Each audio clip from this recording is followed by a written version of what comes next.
Hi, welcome to Cook with Joy. I'm Joy Kelly, and this is my cooking show, and it's also my favorite cooking show. I hope it's fast becoming your favorite cooking show as well. What we try to do every week is show you how to make plant-based, gluten-free dishes that not only are simple, but they're really nutritious. So it's not just about getting out the bad stuff, it's putting in the good stuff and telling you why that stuff's good for you. Making them simple enough. I always say if I can do it, if Derek can eat it, anybody can do it, anybody can eat it, and we have a lot of fun doing it. So you don't think I can cook it too? I don't know. You said you're going to try one of these for your mom. Let's see how it goes. I can definitely eat it. Yes. This season we're making recipes from other sources. So we've used Whole Foods, we've used Better Beans, we're using Heidi Ho, Bob's Red Mill, all sorts of places that we're finding recipes. And you know, sometimes when you go out there and you try a recipe, you're not really sure how it's going to turn out. I'm going to tell you what recipes actually work, and I'm making them right here for the very first time. Today we're going to make a recipe off the Heidi Ho website. I've fallen in love with their cheeses. They're amazing. I also love Miyoko's cheeses, and we're going to use her vegan butter today. We're also going to use Bob's Red Mill barley. I've made the barley ahead of time because you don't need to see how to make barley. Just follow the directions that are on the package.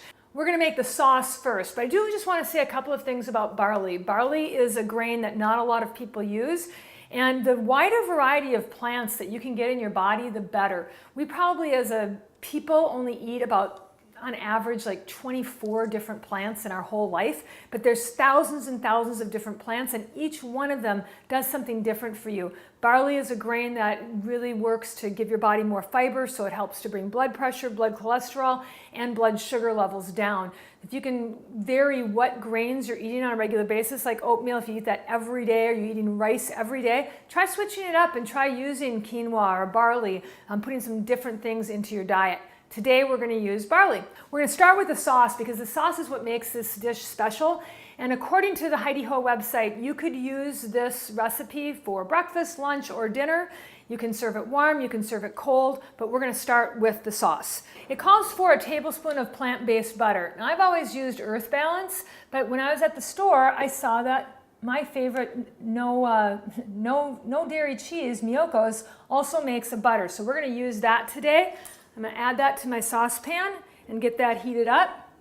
And as that's heating, I'm going to measure out a tablespoon of gluten-free flour. Now this recipe doesn't call for gluten-free, but that's what I'm going to be using because this show is an all gluten-free show.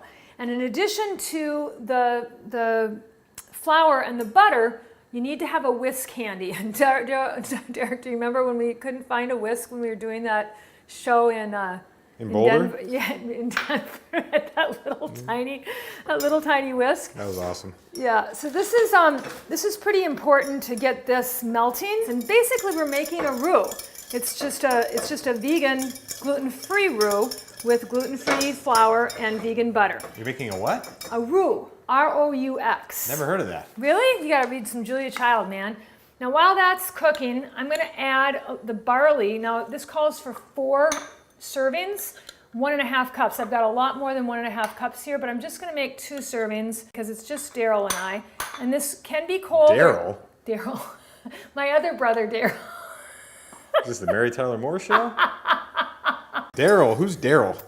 That's right. Who's Daryl? Who's Daryl? Who is Daryl? All right, now I want to add a cup of broth, and I'm going to add that really slowly so that it doesn't clump. Slowly, slowly, slowly, slowly. Yes, and I'm doing this, I've never done this before. And once I get all of the broth in, can I show people what this looks like, Derek? Be right over. Okay. It's Daryl, actually. Daryl, I want to show people how you're actually making this roux. And it keeps getting thick, and you want to keep avoiding the clumps by whisking. All right. We're going to get a whole cup added, and then I need to bring it to a boil. So I'm going to turn that up a little bit. This is going to come to a boil, and as that does that, I'm going to put some toasted almonds, which I've already toasted. They're nice and toasty. I'm going to put those over the barley. And you probably could do this with any grain. It doesn't have to be barley. I toasted these ahead of time. And now this is coming to a boil, so I want to get it stirring, and then I'm going to add the juice of 1 lemon, which I've done ahead of time. And I also want to add 3 ounces of the new shove, the not goat cheese. Do you have any problems finding the lemon juice today? No, I found the lemon juice today. But you know, I love this stuff so much that I even hate to put it in here because it's almost gone. And when it's gone, what will I do then? I'll have to go back to the store. But I do love this so much. And I think it's a secret ingredient. Earlier this season, we made some chocolate pudding with it. And it just was unbelievable. This to me is like a secret ingredient for just about any recipe. And it's going to become a staple. I wish I knew how to make it, but then I'd put them out of business, right? All right, so it's really looking nice and thick and smooth, and I think that's a real key that I'm learning here, is that you can't let any of it get clumped. So when you add the broth or you add the cheese, there is a risk of it getting clumpy, but you can see how smooth this has gotten. I haven't burned it, and I don't have any clumps. I'm so proud of myself. Yay, yay, yay. We're all proud of you too. All right, so this is done. Now we're going to add some bean sprouts to the top. Now, bean sprouts are so awesome for you. When you take a bean and you sprout it, you are getting all of the nutrition and the part of it that's just like coming out. It's just like all of the nutrition that's going to go into that plant that's going to make a bean. You get to eat it in the sprout. When I went to the store to get sprouts, I was at Whole Foods, they had 2 different kinds of bean sprouts, and I wasn't sure, did I get sprouted beans or should I get bean sprouts? So guess what I did? Got both of them. I got both of them, and I mixed them together, chopped them really finely, and we're just going to put that over the top. Yum, yum, yum. This is going to be really good for you. Not only is it going to, I hope it's going to taste great. It looks like it's going to taste great. And then we want to just put a couple of teaspoons of the sauce, because I want to save the rest for me. We're going to put that over the top. And you can have some too. I'm going to put that over the top. Yummy, yummy, yummy. And then we're going to add a little bit of fresh pepper. And we're going to add a little bit of avocado to each one. Do you like avocado, Derek? I love avocado. Does your brother Daryl like avocado? My other brother, Daryl. Your other brother, Daryl? Okay. So we'll add some avocado to that.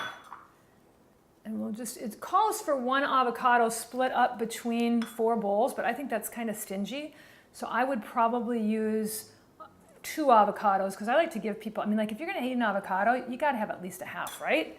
I mean, if you only have a half, it's just not even worth it. And then over the top, we're going to add some chopped chives. I like the presentation of the chives. Do you like those chives? And you know, chives have that pungent flavor that carries with it a bunch of antioxidants. Every herb has the antioxidants that it needs and the smell that it needs to repel pests. So when you eat those, you're getting all the antioxidant benefits. So we're just going to top it like that.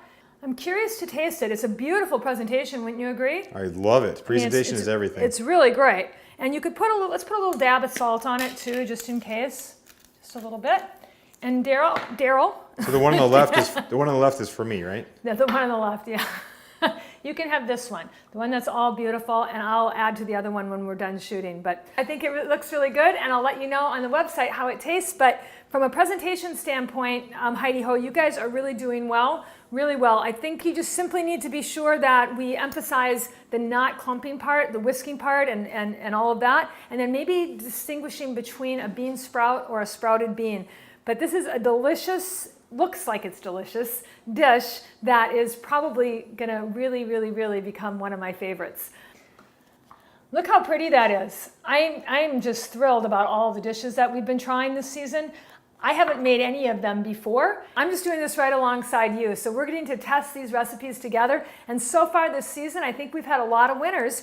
And I'm curious to know how they're working out for you. Next week, we'll try another new recipe. I can't wait to see what it is. I hope you tune in. I hope you share it with your friends. And let me know how these recipes turn out for you and what your favorites happen to be. And that's a wrap for this episode of Cook with Joy.